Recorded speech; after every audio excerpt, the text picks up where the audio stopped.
الحمد لله وكفى ثم الصلاة والسلام على عباده الذين اصطفى وبعد. After giving thanks and praises to Allah the Almighty and sending peace and salutation to the seal of the messengers Muhammad sallallahu alaihi wasallam, his family members, his companions, and whoever follow their footsteps to the day of judgment and to proceed. Inshallah, today we'd like to address about the virtue of having children. And as all of you know, the love for children is something that is a natural disposition upon which Allah the Almighty created us. He the Most High said in Surah Al-Imran, زُيِّنَ لِلنَّاسِ حُبُّ الشَّهَوَاتِ مِنَ النِّسَاءِ وَالْبَنِينَ وَالْقَنَاطِيرِ الْمُقَنطَرَةِ مِنَ الذَّهَبِ وَالْفِضَّةِ وَالْخَيْلِ الْمُسَوَّمَةِ. So the love for women, children, accumulation of wealth, including gold, silver, to the end, is something that is beautified to men. It is Allah the Almighty who beautified these things to us. So the love for children is something that is a natural disposition. That is the reason why one of the greatest tests a man can be tested with is to be tested in his children. Whether the test is the test of losing a child, or the test of your child going astray, or the test of being separated from your child. If we read the seerah of the Prophet sallallahu alaihi wasallam, we will see that Allah Almighty has tested him by losing all of his children while he was alive, except Fatima radiallahu anha. When the child of the Prophet sallallahu alaihi wasallam, Ibrahim, passed away, the Prophet sallallahu alaihi wasallam held him in his lap while tears were flowing from his eyes. Then the Prophet sallallahu alaihi wasallam said, إِنَّ الْقَلْبَ لَيَحْزَنُ وَإِنَّ الْعَيْنَ لَتَدْمَعُ وَلَا نَقُولُ إِلَّا مَا يُرْضِي رَبَّنَا وَإِنَّا لَفِرَاقِكَ يَا إِبْرَاهِيمُ لَمَحْزُونُونَ. He said, indeed, the heart will grieve and the eye will shed tears. However, we will not say except that which is pleasing to you. And verily, O Ibrahim, we are very sad for you being parted from us. So this is something that is part of our nature.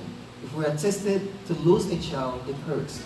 Our noble scholar Abdullah as-Samarkandiyu, he mentioned in his book Tanbih al-Ghafilin, the ahadithi Sayyid al-Anbiya wal-Mursaleen, the hadith that stated about one of the companions of the Prophet sallallahu alaihi wasallam who used to frequent the setting of the Prophet sallallahu alaihi wasallam with his child, and he lost his child. So the Prophet did not see him for a while. So the Prophet asked, "What's the matter with this man?" And the companion said, the child that he used to bring with in the gathering, the child has what? Passed away. So the Prophet ﷺ said to his companions, "Qumu ila akhikum nu'azzi." Rise up, let us go and condole your brother. So they came to his house and they saw that he was in a very severe sadness. So the Prophet ﷺ said to him, "Won't you be pleased to come on the day of judgment? And Allah the Almighty will say to your boy who died, Udkhul al-Jannah, enter paradise. And your son will say, Ya Rab Abawaya, O my Lord, my parents. And Allah the Almighty will say to the boy, Udkhul al-Jannah, enter Jannah. And the boy will say, Ya Rab Abawaya, O my Lord, my parents. And the third time, Allah the Almighty will say to him, enter Jannah with your parents. And he will come and hold by the two hands of his parents and walk to Jannah with them.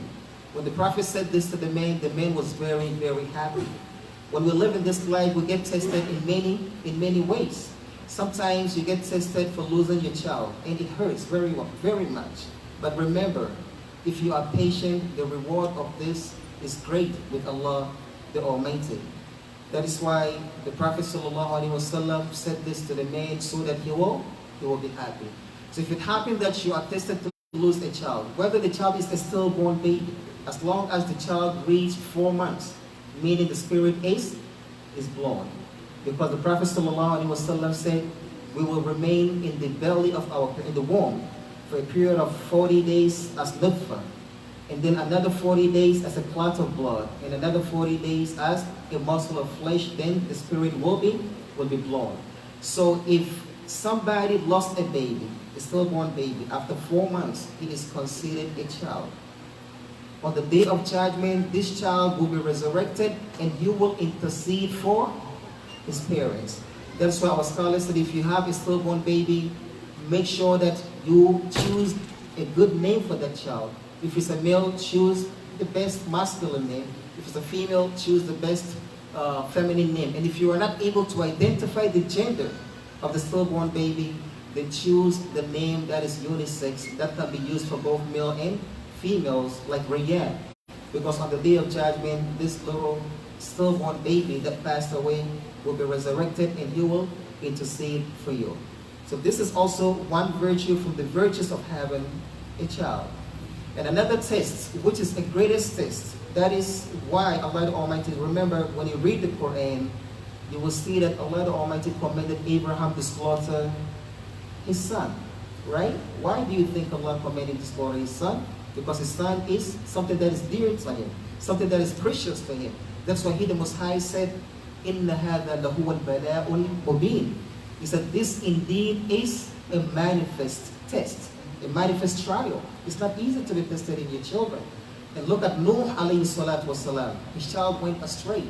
And Nuh cried to Allah the Almighty, saying, Ya Rabb, innabni min ahli. He said, oh my Lord, indeed my son is from my family. Wa inna wa'daka al-haq, and your promise is true. Wa anta arhamur rahimin, and you are the best of those who show mercy. But Allah the Almighty said to him, Ya Nuh, innahu laysa min ahli.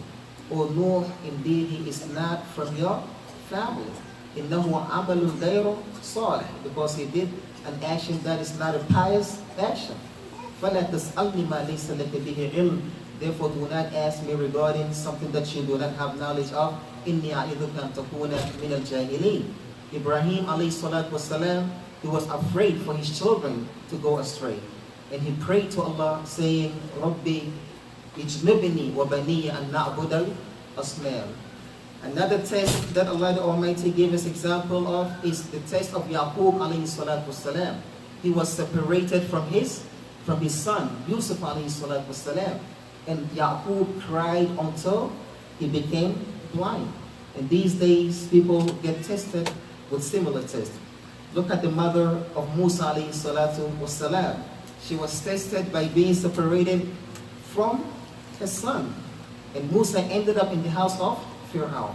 So the test of, if you are tested in your children, it is something that is very, very difficult. So may Allah the Almighty protect our children. Amen. From the virtue of having children is that these children are gifts from Allah the Almighty. It is not in our ability to have children. We don't determine the gender of our children. We don't determine the height of our children. We don't determine the complexion of our children. It is an absolute gift from Allah the Almighty. That is why He, the Most High, mentioned in Surah Ash-Shura, saying, Lillahi mulku samawati wal ard. To Allah the Almighty belong the sovereignty of the heavens and the earth. Yakhluqu ma yasha. He creates what He wants. Yahabu liman yasha'u inatha.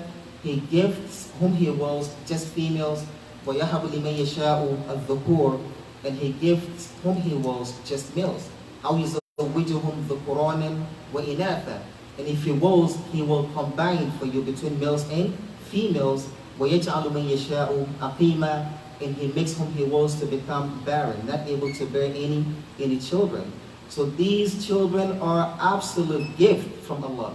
That's why when somebody is blessed with a baby, what do we say? We say the dua. بُورِكَ لَكَ فِي الْمَوْهُوبِ وَشَكَرْتَ الْوَاهِبِ وَبَلَغَ أَشُدَّهُ وَرُزِقْتَ بِالرَّهُ. May your gift be blessed, and may you be grateful to the bestower of the gift, and may your gift reach maturity, and may you be sustained with His righteousness and obedience. So these children are absolute gift from Allah. Another virtue of these children is that wa alaikum salam. Wa alaikum salam. Allah the Almighty mentioned that these children are from the great bounty which He has bestowed upon us. He, the Most High, mentioned in Surah An-Nahl, saying, وَاللَّهُ جَعَلَ لَكُم مِّنْ أَنفُسِكُمْ أَزْوَاجًا. It is Allah, the one who created for you, from you, your mates, referring to Adam, alayhi salatu wasalam, and Eve, who was created from the rib of Adam. وَجَعَلَ لَكُم مِّنْ أَزْوَاجِكُمْ بَنِينَ. And He created for you, from your wives, children, وَحَفَدًا, and grandchildren, وَرَزَقَكُم مِّنَ الطَّيِّبَاتِ. And He sustained you with good things.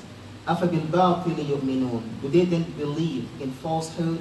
وَبِنِعْمَةِ اللَّهِ يَجْهَدُونَ. And they deny the bounties of Allah, which indicate that the previously mentioned things are from the bounties of Allah the Almighty. So if you are blessed to be married, and if you are blessed to have children, then these indeed are from the bounties of Allah the Almighty on you.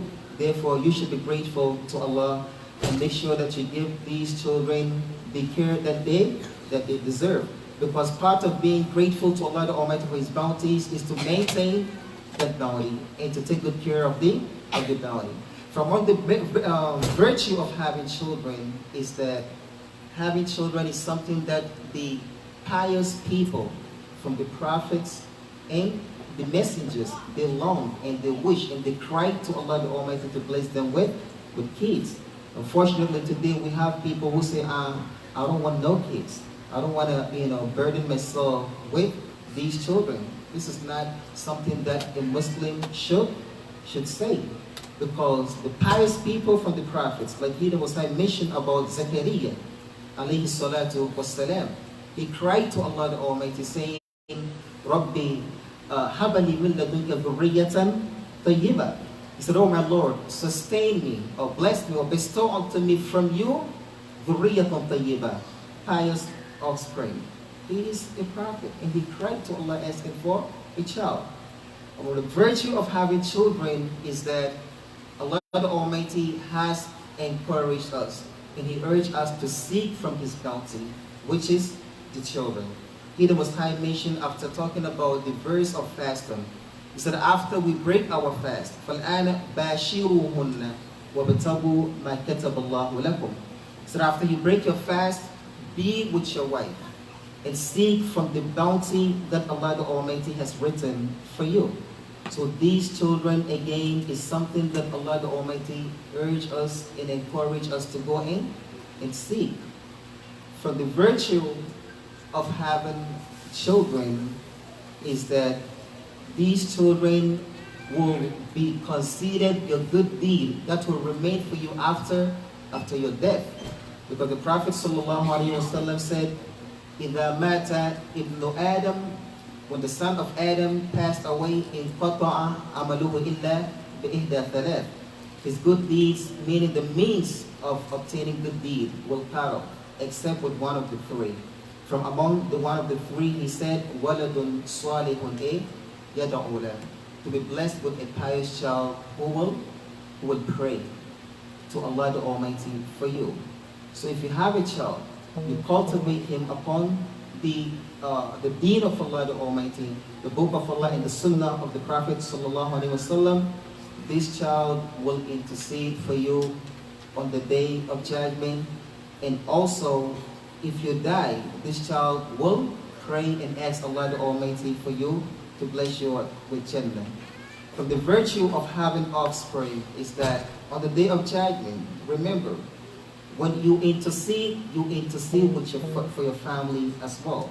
So if you are blessed with a child who ended up in Jannah, he will intercede for you if it happened that you ended up in the hellfire. May Allah the Almighty protect us from that. Ameen. But this is something that can happen because all of you know the hadith of the Sirat. When the Prophet ﷺ was talking about the Sirat, describing it to the companions in the hadith of Shafa'ah, he said the Sirat is thinner than the hair, sharper than the knife. It is unstable, it wobbles, it has hooks that pull people and toss them into the fire. It has thorns that poke people, and it has grapples that grab people and toss them into the fire. And all those who will cross the Sirat are people who say La ilaha illallah Muhammadun Rasulullah. The kuffars will not cross the bridge. The bridge will only be crossed by those who believe in La ilaha illallah. Because the kuffar, they are at first already decided. They were already tossed into the hellfire. Okay? But the bridge is the bridge that we will cross to go to Jannah. That is why Ibn Qayyim said the bridge which we will cross in the hereafter is Islam. Okay? And the hazards of the bridge that are mentioned in the hadith, and the hazards are 7. Okay, the first is it is thinner than a hair, right? The second is it is sharper than a knife. The third is it is slippery. The fourth, it is wobbly, meaning it is unstable. The fifth, it has thorns that poke people. The sixth, it has hooks that poke people. And the seventh, it has what? Grapples that grab people and toss them into the hellfire. So the hazards are seven. And these hazards, he said, they are the shahwats, meaning they are the things, the sins that we commit in this dunya. Okay? So the better you are in avoiding yourself from falling short, then the firmer you will be on the sirat. But if your shahwat are many, then you will struggle in crossing the bridge. That's when the Prophet described the people who will cross the bridge. He said, فَنَاجٍ مُسَلَّمٍ. For among them there are some who will cross the bridge and they will be saved. They will not even realize there is a what? Bridge there until after they enter Jannah. They will be like, where is the bridge? Right? There are those who will cross the bridge like the speed of the lightning. فَيَمُرُّ الْمُؤْمِنُ كَالْبَرْقِ وَكَالرِّيحِ. And some will cross the bridge like the speed of the wind. Right? وَكَأَجَاوِيدِ الْخَيْرِ. And some will cross the bridge like the speed of the horses. وَمِنْهُمْ مَنْ يَجْرِي جَرِيًا. And some will run. وَمِنْهُمْ مَنْ يَمْشِي مِشْيًا. And some will walk. وَمِنْهُمْ مَنْ يَحْبُو حَبْوًا. And some will crawl on the bridge. They will either crawl on their bellies or crawl on their knees. All is based on your firmness on the sirat of this dunya. So some will be able to be saved, and some they will be pulled and poked here and there, but at the end they will be saved. But some will be tossed into the hellfire. And until after the believers enter Jannah, this is when they will realize, and they will say, "Oh, Ya Rabb, haulai ikhwanuna." Oh my Lord, these people who are in the hellfire, they are our brothers. They used to fast with us. They used to pray with us. They used to perform Hajj with us. And this is when Allah the Almighty will say, go back to the hellfire. Wherever you come across in the hell that you know, intercede for them. And they will enter Jannah. And whoever they come across, whether you see him one time in the masjid, you will remember him there in the place. If it happened that he ended up there, may Allah the Almighty make us amongst those who will intercede, but not those whom intercession will be made for. Ameen. So when they go there, they will take them all. And they will say, Ya Rabb, لَمْ نَذَرْ أَحَدًا مِمَّنْ أَمَرْتَنَا بِهِ إِلَّا وَأَخْرَجْنَا مِنْ. Oh our Lord, we have not spared anyone from those whom you commanded us to take out of the hellfire, except that we took them out of the hellfire. So the point that I'm trying to make here is those who know you, who are close to you, they will intercede for you. How about your child whom you raised? They will intercede for you. And if it happened that you ended up in Jannah, again there is intercession in Jannah. Because He the Most High said in Surah At-Tur, وَالَّذِينَ آمَنُوا, those who believe, وَاتَّبَعَتْهُمْ ذُرِّيَّتُهُم بِإِحْسَانٍ, and those whom their offspring follow their footsteps in doing righteous deeds, أَلْحَقْنَا بِهِمْ ذُرِّيَّاتِهِمْ, we will join them and connect them with their families. The Prophet ﷺ, in his interpretation of this verse, he said, on the day of judgment, the believer will be in Jannah, because all of you know that in Jannah, there are ranks in Jannah, right? And our ranks differ based on the differing of our deeds in this dunya. So someone will be here and he will look up and he'll see other people's castles up there, like the way we see the stars above us, right? So the believer will be in Jannah, and he will not see his brothers, his father, and and he will say, oh my Lord, where are my father? I mean, where is my father and my mother? Where is so and where is so? And Allah the Almighty will say to him, they have not reached your level of good deeds. That is the reason why they are below you in Jannah. And the believer will say, oh my Lord, I did not work just for me. My good deeds is for me and for them. And Allah the Almighty will say to him, all right, you can intercede for your family, and their rank will be raised up to his rank. So in Jannah there is intercession, and the intercession is you are not going to be brought lower, rather you will be raised up to the level of your family members. So you will be connected with your families in Jannah. And all this is part of the mercy of Allah the Almighty. So like I said, all this is part of what? Having children and raising pious children who will intercede for you on the day of judgment. So may the Almighty make us amongst those who will take good care of our children. Ameen. The Prophet ﷺ said, "Kafa bil mar'i ithman an yudayya man ya'ul." He said, it is evil enough for a man to be neglectful of his word. So if you are blessed with a child, make sure that you give him the proper care that he deserves. I always say to people, if you see somebody who is hungry, right, naked, and he's drowning in a river or a sea, what would you do? Would you run to the market and grab him some clothes to wear and buy him food to eat before saving him from drowning? Or you will save him from drowning first and then go to the market and grab food and drink and clothes? Which is which? You will save him from drowning first before you go get him some food and clothing. But unfortunately today, we turn things upside down. We are more concerned about the look of our children, you know, what they wear, what they look like, but their religion and their connection to Allah the Almighty is a secondary matter. And this indeed is a calamity. May Allah the Almighty grant His protection from that. Ameen.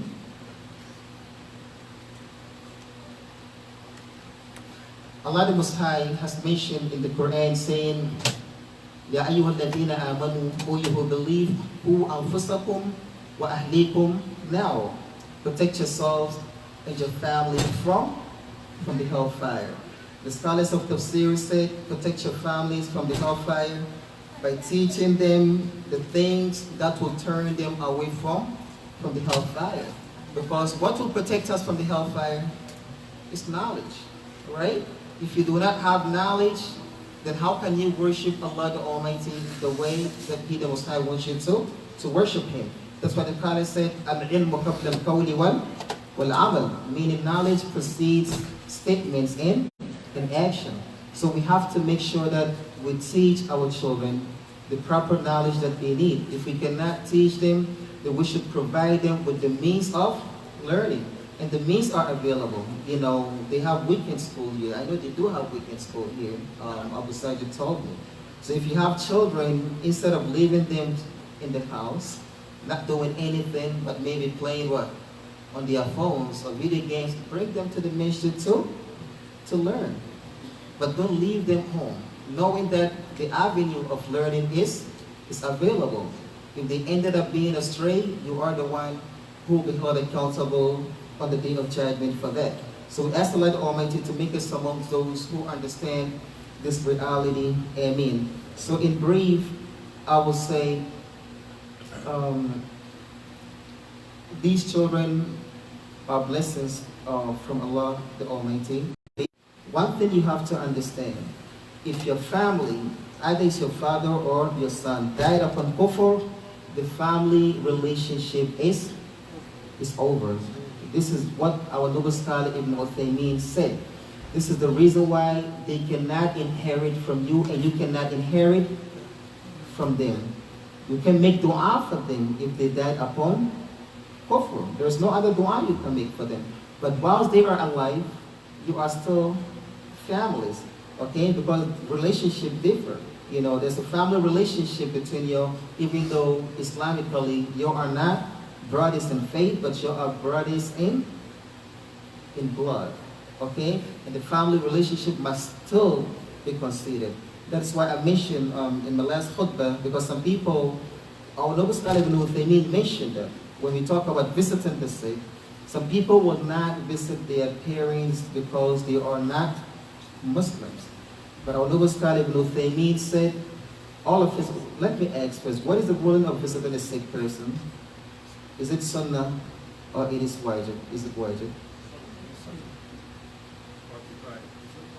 It's for the It's for the kifaya, right? That is the right. That's the right answer. It is a collective duty, which means if one of us falls sick, there has to be a group from us who will go and visit him.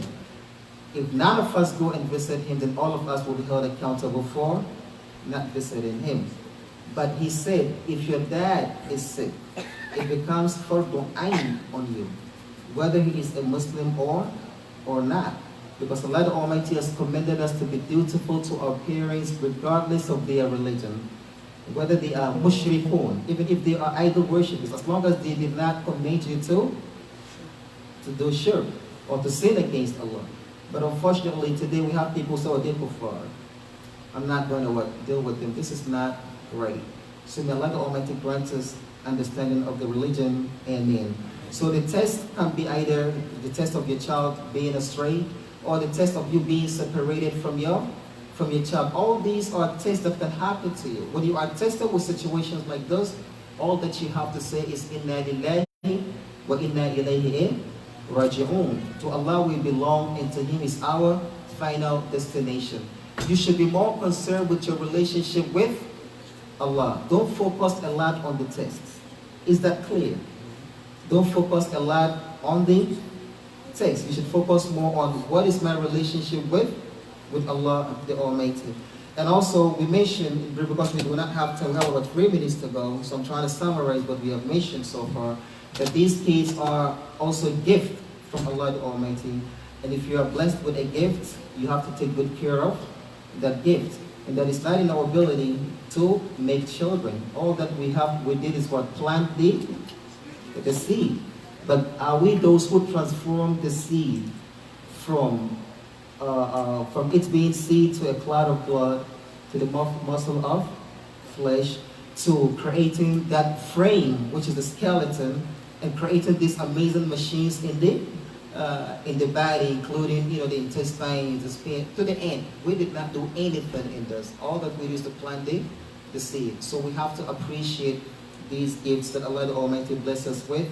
With this, I'll come to the conclusion of today's talk, and I think we have about 3 minutes. If you have any comment to make or any question, we will take it to the best of our ability. Jazakumullahu khairan. Wassalamu alaikum wa rahmatullahi wa barakatuh.